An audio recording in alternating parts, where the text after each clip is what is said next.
Hello and welcome to the Blue Gypsy Homestead YouTube channel. My name's Louie, and if this is your first time here or you've been here before, I want to thank you very much for stopping in.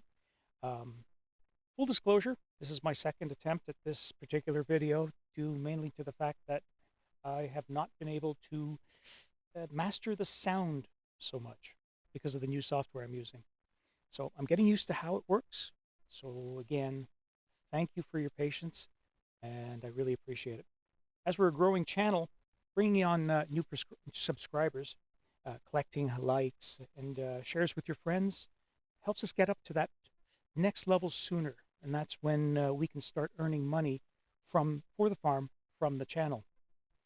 Enough of that, though. I really want to talk about what worked and what fell short and what worked too well. So I like to start with the successes. Here's my list. And this list goes back, all of these things go back about over the last 2 or 3 years. So with the successes, using ground fabric or weed fabric, whatever you want to call it, woven weed fabric, it's called sometimes, burning holes in it to plant plants in, using raised beds, using an auger to drill holes in the holes that we burned in the fabric instead of tilling the entire garden every year. And the reason we like that best is because there's less disturbance to the microbes. You don't end up killing them, because when you till a garden, you're turning the soil up 6 or 8 inches up, exposing it to the sun, and then all the microbes will die in the anything that's exposed to the sun. You don't want to do that. You need those microbes. One of the other things that works well for us is buying plant starts early in the year and raising them up indoors for a little while. So let's say I'll buy a plant start as soon as it's available, probably the end of April, beginning of May. Bring them inside, and I have a system of grow lights. So I'll put them under the grow lights. I'll get them growing up to a certain point so that I can plant June 1st. In this area here, Eastern Ontario, I've grown a bit gun shy because there was one year where I grew these fantastic starts. I put them out the traditional weekend here, which is May 24th weekend, May 24, Victoria Day weekend. I believe it's Columbus Day in the U.S. And no, it's Memorial Day in the U.S. And so we had a frost the first week of June, and it killed everything. I was able to basically plant from seed. I bought some plants and salvaged the year. But that was something that was completely out of my control, so I don't consider that a failure or a lesson learned. However, I am taking it as a lesson learned, but in a sideways kind of way. Making and using good compost. You have to be careful with the compost you're using, because sometimes the compost can be laced with chemicals inadvertently. So let's say, for example, grass is cut and the grass has been sprayed and has been mixed in with the compost. And what that is that's a combination that will kill your plants. You can use a couple of plants as canaries in the coal mine, if you will. And one of those plants is beans. So if you're unsure about your compost, take a bit of it aside, plant some beans in it. If the beans grow and then die after 2 weeks, that compost is no good. Don't use it. At least don't use it in your garden, because it will kill your plants. The other thing that's been a huge success is research. Researching online, reaching out to online agricultural groups. We have several here in the Kemptville area. Actually, they're very, very good. Reaching out to other YouTube creators. But caveat is, not all the advice you get is good. Not all the advice you get works in your area, because many of these creators are in the southern U.S. or Midwest. And I can tell you from my experience, the weather there is very different from here. So you'll want to check. You're better off actually checking with local government outreach programs, colleges, local area experts, and we'll be interviewing a few experts sometime in this series. So those are the people you should be talking to. Another success was raising meat birds, specifically chickens. The chickens have been a huge success for us. We've been able to raise chickens uh, really with no trouble, except one occasion, and I'm going to get to that next. And it was a mistake I made that I didn't realize was a mistake, um, because I was unfamiliar with the plant with the birds. But I'll tell you about that actually right now. So I don't like to call them failures. I like to call them learning opportunities. Yeah, it's semantics, but at the same time, I can't remember who said it, but every failure is an opportunity to learn something. And so uh, it, it has a potential to teach you something if you're willing to listen. You can't give up just because something didn't work. Look at a different way to do it. And I think as Michael Jordan said, you miss 100% of the shots you don't take. Same thing. You miss, 100% of the seeds you don't plant will not grow, which is true with older seeds. Plant the seeds. Anyway, so here's the list of things that didn't work out like we planned. So, ground fabric. Using the wrong ground fabric. Now, I've already mentioned that using ground fabric is a great idea, and it's true. I love it. But using the wrong ground fabric is a problem. So it'll actually cause you more headaches than it's worth. Remember, you get what you pay for. You buy cheap ground fabric, you get cheap ground fabric. If you don't want to buy the stuff at the hardware store, you want to buy the woven weed fabric, and that's the stuff that'll allow the water to penetrate through and get to the roots of your plant. That's what you need. You can get, like I said, you can get the cheap stuff, but I can tell you from personal experience, it doesn't work well enough. It's great at suppressing weeds, not so great for planting in. Anyway, also with the weed fabric, another problem is putting it down too soon after tilling. Now, I did say, I don't till. Well, I do have to till at least the first time. And the reason for that is I'll till and I'll actually mix in compost while I'm tilling. And the thing is, you have to break up the earth somehow. I mean, so if you're just going into virgin land like I was at one point at the beginning, I had to till it up and I had to till it deep. Yes, did it harm the microbes? Absolutely true. It did. Was I able to put the microbes back in? Yes, I was, because I tilled in some really good compost, and the compost had the microbes in it. And over the course of the year, they came back.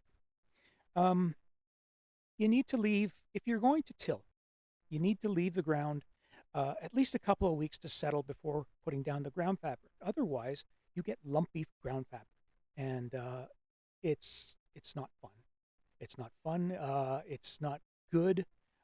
It really is counterproductive.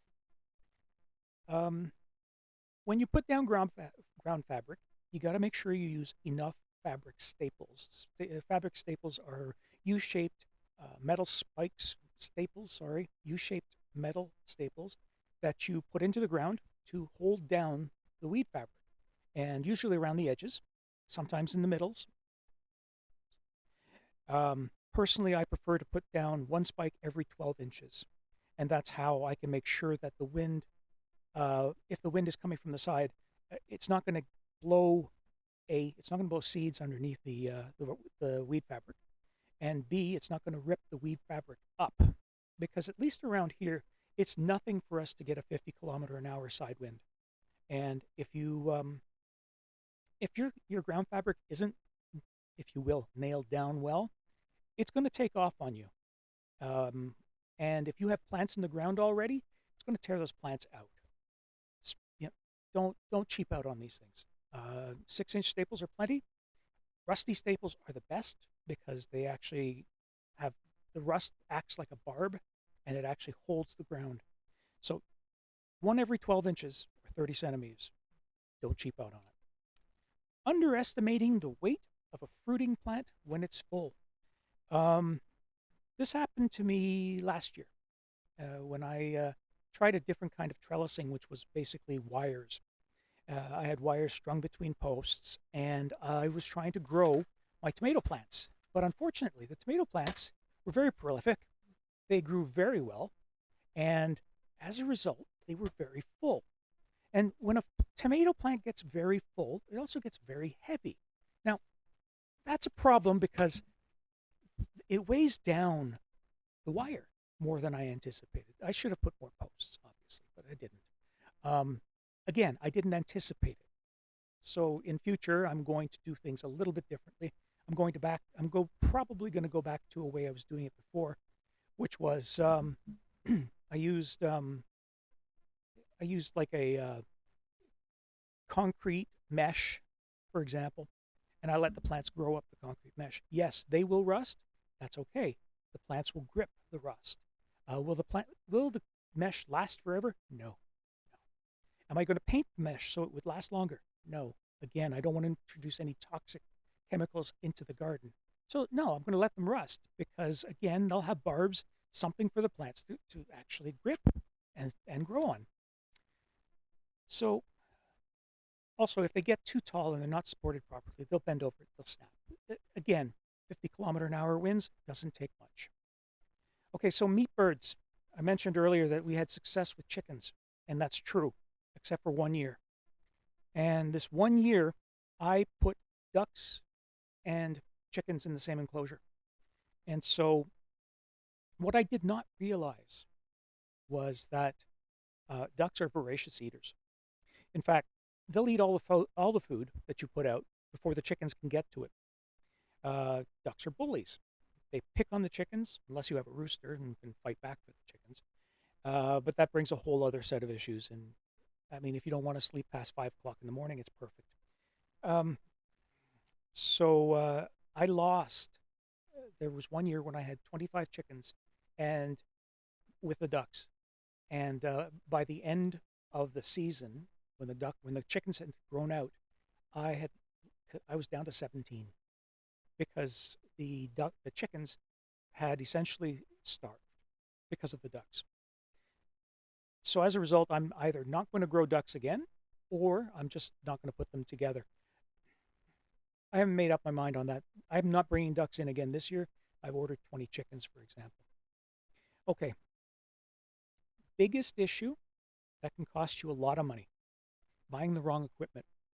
I made some big mistakes, and it was because I didn't do my research properly. So my first tractor was too small and kept getting stuck. It was also the year where it didn't stop raining all summer. So, I mean, the whole field was a mud patch. But the tractor kept getting stuck. So I sold it back after 14 hours with this tractor. Lost a bit of money, but the dealer was actually quite generous to me. The second tractor I bought was too big. It was an older tractor, significantly stronger, but too big, too heavy, and would leave huge divots, which took a couple of years to settle out. In fact, some of them still haven't. So that was a problem. The third tractor I bought is perfect. It's a small 26 horsepower tractor. It has a mower attachment. It has a tiller attachment, and it has a snowblower attachment, which goes on the front. And snowblower is fantastic. I mean, I can throw snow 40 feet. So I've never had a problem. I can clear my entire driveway, which is about 500 or 600 feet long and possibly 12 or 16 feet wide. I can clear the entire driveway in about an hour and a half, which is fantastic. Oh, that's if I have like a foot of snow, 30 centimeters of snow. Last but not least, again with the ground fabric. You guys are going to be so sick and tired of this ground fabric, but not using the ground fabric, but not keeping up with the weeds. So if you make the decision not to buy the ground fabric, that's fine. You have to keep up with the weeds, because if you don't, you will not be able to tell your plants from the weeds within about 2 weeks. Ask me how I know. So there was one set of beans, for example, where I did not put down the fabric. And about 2 weeks later, it was almost impossible to find the beans because the weeds very much enjoyed the wonderful composted ground, let's just say. So anyway, Overabundance. Sometimes things can go too well. For me, cucumbers, zucchini, and tomatillos really did well last year. And many of my cucumbers were sacrificial and left for the animals. And the rabbits apparently like them very much. You can only give away so many zucchini. You know it's bad when the food banks won't even take them. And you have to lock your cars to make sure that your neighbors don't drop a zucchini on your front seat. That's a thing. Tomatillos. Oh my. I ended up pressure canning so many tomatillos. I still haven't used up even half of them. Truth be told, I just have to get a better recipe on how to use them. So if you find yourself in a situation of overabundance, and it can happen, whatever the crop, share it with your friends, your neighbors, food banks, schools. There's a lot of people having trouble and trouble making ends meet. Your good fortune may be something that means that someone eats tonight. So try and keep that in mind. You can even grow something, as a giving garden. You can do that on purpose. Check with your food bank. Check what they need, what they'll take from you, and then grow that for them. Anyways, in conclusion, gardening is a balancing act. If things don't work out, don't get discouraged. If I get discouraged every time something went sideways, I would have given up a long time ago. So see every moment that you get to spend outdoors as a privilege and make the most of the zen of being among nature. Share your products when you can. If you like this video, please consider hitting the like button, subscribing to the channel, and sharing the link with your friends. I personally would really appreciate it. Until next time, thank you very much for watching, and happy gardening.